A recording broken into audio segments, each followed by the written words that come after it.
What is up, guys? Daniel Plotkin here, muscle scientist and, of course, muscle lover. And today we're going to be diving into rest periods. How long should you rest between sets for the most gains? Does muscle or exercise matter?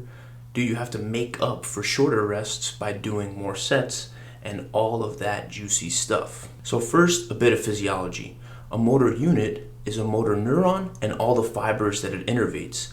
And we have a physiological principle called Henneman-Science principle that tells us that you have fast and slow twitch motor units that are recruited in size order. So the smaller, more fatigue-resistant motor units, the type 1 motor units, get activated first, and then as you fatigue, you get more and more fast twitch motor units that come online that are more fatigable, so less fatigue resistant. Because these type 2 more fatigable motor units are generally more prone to growth, we want to make sure they come online for the next set. So it makes sense that we rest at least for some time between sets. Now, it's not an on or off switch. Obviously, if you continue a set with something like a drop set, you're still going to get some stimulus in those type 2 fibers, and there may even be some simultaneous mechanistic differences at play along with fiber tension. So it's likely that each subsequent drop after a straight set gives you less stimulus per set, but still more stimulus and therefore more density of stimulus per unit time. But if we take this to its logical extreme, which means a lot further than a typical drop set, there will of course be a point where there's just no more anabolic stimulus because we've just fatigued all the growth-prone fibers to the point where we can barely move without any weight. I think we can agree here that by the 10th drop, I may be doing myself more of a disservice than a service by continuing. Okay, so now that I've described some of the basic physiology and logic, that's where studies come in. Since we don't know how much rest is enough, whether different muscle groups matter, different exercises, set schemes, and other variables interact with rest, we look to the evidence to gain some insights. 2 studies comparing short and long rest periods strongly favor longer rests. Longo 2022 had 28 subjects leg press 2 times per week using 80% of their 1 rep max to form failure with 1 minute or 3 minutes rest between sets using a within between subject design. 1 leg completed 3 sets per session with 1 minute rest. 1 leg completed 3 sets per session with 3 minutes rest. 1 leg used the same volume load of the long rest leg and took 1 minute rest. And 1 leg used the same volume load as the short rest leg but took 3 minutes rest between sets. Because you can get more load or more reps when you rest longer between sets, the volume matched groups had to either add or take away sets. This is why the leg taking short rests but doing the same volume load as the long rest leg had to increase sets in order to match the volume load, which ended up being an average of 4.5 sets per week. But the leg that matched the volume load for the short rest leg but rested 3 minutes between sets actually had to reduce the number of sets in order to match the volume load, which ended up being around 2.3 sets per week. The result? Cross-sectional area measured via MRI showed more growth in the long rest 3-set condition and short rest 4.5 set condition compared to the other conditions. So this result was one that pointed toward more growth per set if you took longer rests, but if you decided to take shorter rests, you could make up for this by just doing more sets. Another positive study for longer rests was Schoenfeld 2016. This study had 21 resistance-trained individuals divided into 2 groups, the long rest group, who rested 3 minutes between sets, and the short rest group that rested 1 minute between sets. Over the 8-week period, participants trained 3 times per week with a full-body resistance training program with 3 sets per exercise. Each set was between 8 to 12 repetitions to volitional failure, with adjustments made to each set to maintain the target rep range. The results showed that basically all of the muscle groups increased size more in the long rest group compared to the short rest group. One more study I want to go into some detail on is Fink 2017. The study involved 21 untrained athletes divided into 2 groups. The short rest group rested 30 seconds between sets, and the long rest group 2.5 minutes. It was 8 weeks long, with participants training 2 times per week. The exercise protocol included bench press, followed by squats. Each was performed with 40% of the participants' 1 repetition maximum, and both exercises were done for 4 sets each, with sets equated between groups. The results measured with MRI showed that the long rest group had a 10.6% increase in tricep size, while the short rest group saw a 9.8% increase in tricep size, so fairly similar amounts of growth. But for the thigh muscles, the long rest group had an 8.3% increase, and the short rest group had a 5.7% increase. So these results at least suggest that more fatiguing lower body exercises could require more rest than less fatiguing exercises like upper body exercises and isolation exercises.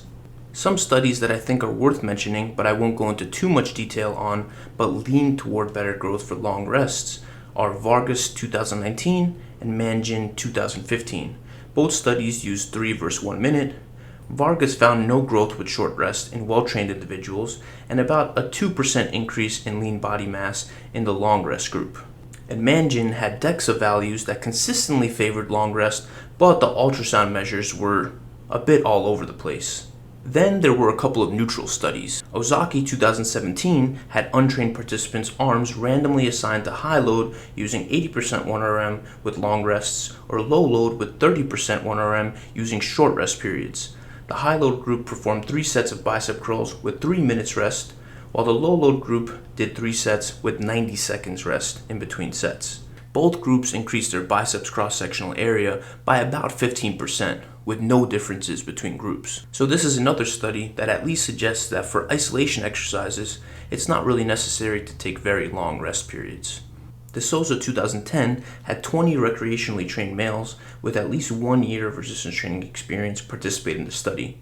They were divided into 2 groups, a constant interval group and a decreasing interval group. The study was 8 weeks long, and during the first 2 weeks, both groups did the same exact training program. But in weeks 3 to 8, the descending interval group continued to lower their rest week to week, but the constant interval group kept that 2 minutes of rest between sets. And here's what the program looked like. You'll notice quite a bit of volume. The results? Well, this study also found similar increases between groups, with a 14% increase in cross-sectional area for the arm and about a 16% increase in cross-sectional area for the leg in both groups. Souza Jr., 1 year later, ran a replication study of De Souza and found substantially more growth in the descending interval group compared to the constant interval. The only difference between studies was that Souza Jr. added creatine to both groups. And while it's an interesting finding, I find it quite surprising for a few reasons.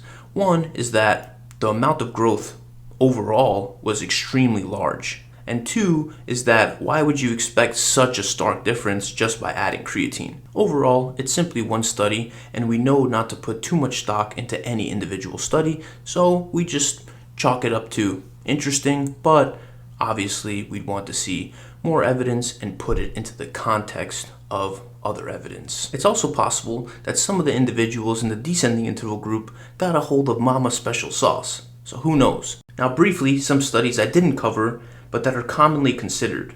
Piernin 2011, Hilhas 2007, Villanueva 2014, and Burish 2009.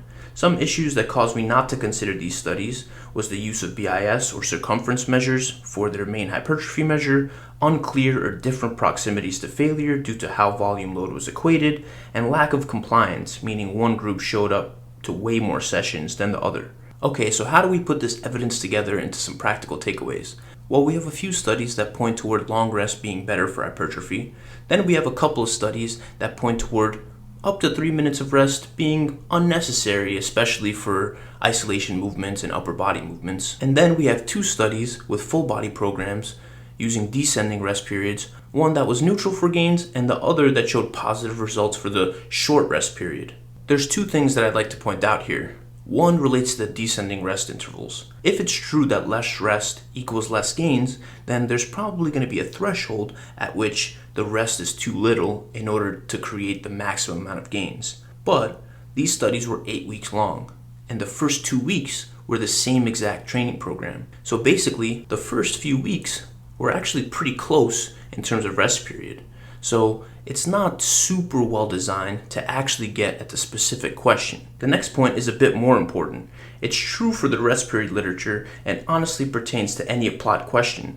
there are interactions that need to be accounted for. And in this specific case, it's possible and probably even likely that as you reach higher volumes, rest periods matter less because you reach to or close to the maximal stimulus for a given session. For example, the descending rest interval studies had tricep volumes of 40 sets per week with 8 to 12 sets per session on back-to-back days, and 32 sets per week for biceps with 8 sets per session on back-to-back days, and quad volume that was moderate at 16 sets per week with 8 sets per session, but not on back-to-back days. So honestly, astonishingly high volume for the arms and moderate volumes for the quads. Then, interestingly, if we look at the Schoenfeld data, the only muscle that showed just about no differences was the VL, the vastus lateralis, which would have received 27 sets per week and 9 sets per session from 3 sets of squats, leg presses, and leg extensions 3 times per week.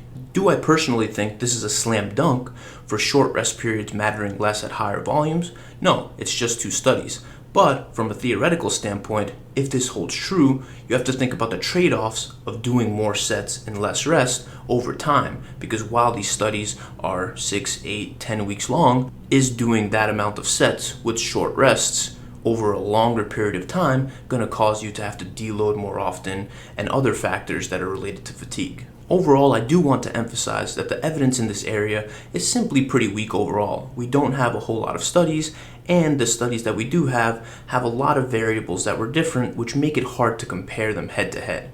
So, as always, we got to use the PEEL method. Principles, evidence, experience, and logic. We're peeling back those layers. To summarize, you'll obviously still get a whole lot of gains from less rest, so not something to overly worry about. But if you want to maximize your time and maximize your gains per set, I would simply recommend going when you feel ready. If you're doing more taxing exercises, obviously wait a little longer. If you're trying to maximize your time, I would reach for something like a non-interfering superset before reaching for taking less rest periods between sets. And if you want to lean into some of the theoretical benefits of taking less rest, I would lean all the way in with something like a drop set or another intensity technique. As always, subscribe, like, comment, interact, and share with your friends, not your enemies. Peace!